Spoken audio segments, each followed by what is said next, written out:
नमस्कार, आप देख रहे हैं वीके न्यूज। मैं हूं सुनील राव। राहुल गांधी सिर्फ कहते हैं, उस पर चलते नहीं। ये मैं नहीं कह रहा हूं, ये कांग्रेस का एक पूर्व विधायक कह रहा है, जिसे पार्टी ने बाहर का रास्ता दिखा दिया तो उसकी पीड़ा फूट पड़ी। कुछ दिन पहले ही बिहार से कांग्रेस के दिग्गज नेता शकील अहमद ने भी पार्टी को अलविदा कह दिया था और उसके बाद सीधे सीधे राहुल गांधी की कार्यप्रणाली और उनकी कोठड़ी पर सवाल उठाया था। अब बारी एक पूर्व विधायक की है। दरअसल डरो मत, सच बोलो, यह शब्द राहुल गांधी ने खुद कहे थे, लेकिन जब सच बोला गया तो इनाम नहीं, सजा मिली, और सजा भी ऐसी, सीधे पार्टी से बाहर का रास्ता।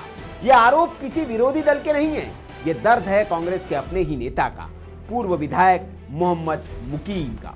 एक मुस्लिम नेता, कांग्रेस पार्टी भले ही दावा करे कि वो मुसलमानों की पार्टी है, मुसलमान मतलब कांग्रेस और कांग्रेस मतलब मुसलमान, लेकिन उसी कांग्रेस में एक मुसलमान नेता का क्या हाल है, आज इस खबर में आपने को देखने को मिलेगा।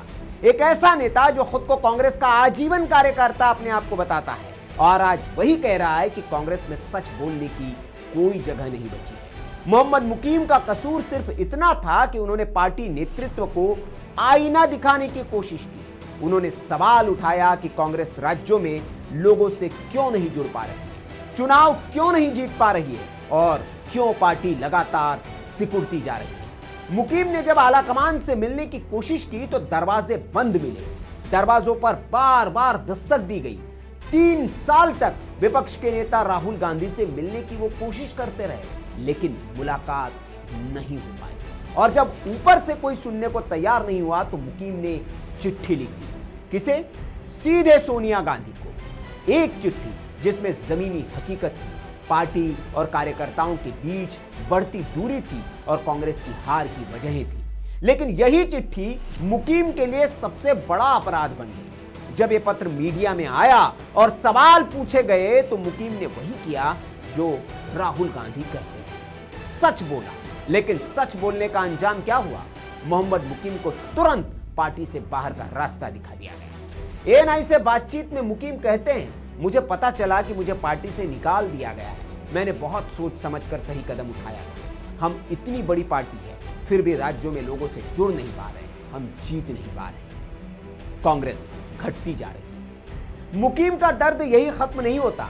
वे आगे कहते हैं कि राहुल जी खुद कहते हैं, डरो मत, सच बोलो, लेकिन जब मैंने सच बोला तो हमें एक्सपेल कर दिया गया, यानी नारा कुछ और व्यवहार कुछ और। मुकीम आज भी कहते हैं कि उन्हें इस बात की खुशी है कि उनकी चिट्ठी की चर्चा सोनिया गांधी के घर तक पहुंची, सांसदों के बीच गूंजी।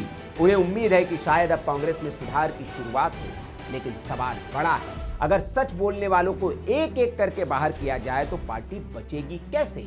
जैसे मैंने कुछ दिन पहले आपको बताया कि शकील अहमद, बिहार से कांग्रेस के बड़े नेता, उन्होंने भी अपनी पीड़ा ऐसे ही जाहिर की कि राहुल गांधी से मिलना मुश्किल है। यही बात सलमान खुर्शीद कुछ दिनों पहले कह सकते हैं, और सारे के सारे नेता मुसलमान। फिर ये कैसे कांग्रेस कह सकती है कि कांग्रेस का मतलब मुसलमान और मुसलमान का मतलब कांग्रेस होता है? क्योंकि कांग्रेस के भीतर मुस्लिम नेताओं की नहीं सुनी जा रही है। मुकीम अकेले नहीं है। कुछ दिन पहले जैसे मैंने बताया कि कांग्रेस के वरिष्ठ नेता शकील अहमद भी पार्टी छोड़ चुके हैं, और भी कई नेता है जो दबी जुबान में। अहमद पटेल, गुजरात के कांग्रेस के बड़े नेता, अहमद पटेल के बेटे ने भी पिछले कुछ दिनों पहले ही बगावत का सुर बुलंद किया था और उन्होंने कहा था कि क्या मुझे अब एक नई पार्टी अपनी बना लेनी चाहिए। उनकी बेटी मुमताज पटेल, उन्होंने भी पार्टी के कामकाज से दूरी बना ली है। राहुल गांधी की कार्यशैली और उनकी कोठरी पर सीधे सवाल उठ रहे हैं। मुकीम ने अपने पत्र में कई बड़े नाम भी गिनाए। उन्होंने लिखा कि ज्योतिरादित्य सिंधिया, मिलिंद देवरा, हिमंत बिस्वा शर्मा, ये सभी नेता क्यों चले गए? क्योंकि वो खुद को उपेक्षित, नजरअंदाज और अनसुना महसूस कर रहे थे। मुकीम ने यहां तक सुझाव दे डाला कि वायनाड से सांसद प्रियंका गांधी को केंद्रीय भूमिका में आकर सीधा सक्रिय नेतृत्व संभालना चाहिए। यही बात कांग्रेस के बड़े नेता आचार्य प्रमोद कृष्णन भी कहा करते थे, लेकिन उनका क्या हाल पार्टी में कर दिया गया और बाद में आज वो कैसे बीजेपी की तरफ से बैटिंग करते हुए नजर आते हैं, ये भी सबने देखा। अब मुकीम अगर प्रियंका गांधी की नेतृत्व की सराहना करेंगे और राहुल गांधी की आलोचना, तो उनका तो ये हाल होना तय है। यानी पार्टी के भीतर नेतृत्व को लेकर बेचैनी अब खुलकर सामने आने लगी है। तो सवाल यही है कि क्या कांग्रेस में अब सच बोलना गुनाह बन चुका है और क्या राहुल गांधी की डरो मत वाली राजनीति असल में सिर्फ एक नारा बनकर रह गई है, क्योंकि जब पार्टी अपने ही लोगों की आवाज से डरने लगे तो हार सिर्फ चुनावों में नहीं, भरोसे में भी होती है। और प्रधानमंत्री नरेंद्र मोदी की एक बात याद कीजिए, बिहार चुनाव के नतीजों के बाद उन्होंने जो दिल्ली में भारतीय जनता पार्टी के मुख्यालय से कही थी, उन्होंने कहा था कि राहुल गांधी से सवाल पूछे जाएंगे पार्टी में कि पार्टी क्यों हार रही है, और पार्टी के भीतर ही आने वाले दिनों में टूट दिखने लगेगी। यही बात संसद में अमित शाह ने दोहराई।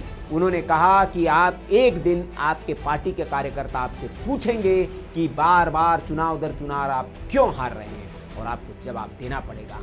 और लगता है कि उसका सिलसिला अब शुरू हो चुका है। खबर पर आपकी क्या राय है, कमेंट करके आप हमें जरूर बताएं। वीडियो अच्छा लगा हो तो लाइक करें, शेयर करें। और मोहम्मद मुकीम ने विस्तार से क्या क्या कहा है, सुनिए। कि हमारी गार्डियन होती हैं सोनिया गांधी, उनकी सैक्रिफाइस कभी ये भारतवर्ष भूल नहीं पाएगा।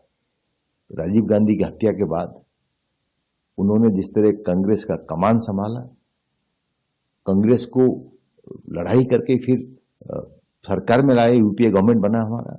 10 साल के लिए हम गवर्नमेंट में रह के जो रिफॉर्म किए भारतवर्ष का, उसकी मिसाल मतलब सोनिया गांधी की कंट्रीब्यूशन, सैक्रिफाइस सब कुछ था। आज पार्टी को जरूरत है फिर उनकी सलाह की, इसलिए हमने उनको एक लेटर लिखा है कि मैडम सोनिया जी, इस दर से पार्टी गुजर रहा है और इसमें आपकी सलाह की जरूरत है।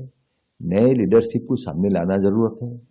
हमारे आदरणीय एआईसीसी जो मुखिया है श्री मल्लिकार्जुन खड़गे जी, बहुत वरिष्ठ नेता है, बट एज उनके फेवर में नहीं है। 83 साल उम्र हो चुका है।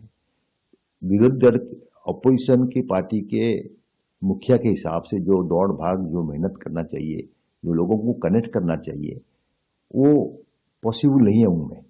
तो इसलिए उन लोग सलाहकार रह के कुछ युवा को सामने लाना चाहिए। हमारे पास प्रियंका जी हैं और भी बहुत सारे युवा हैं जो सामने आके कांग्रेस पार्टी को और भी मजबूत करेंगे।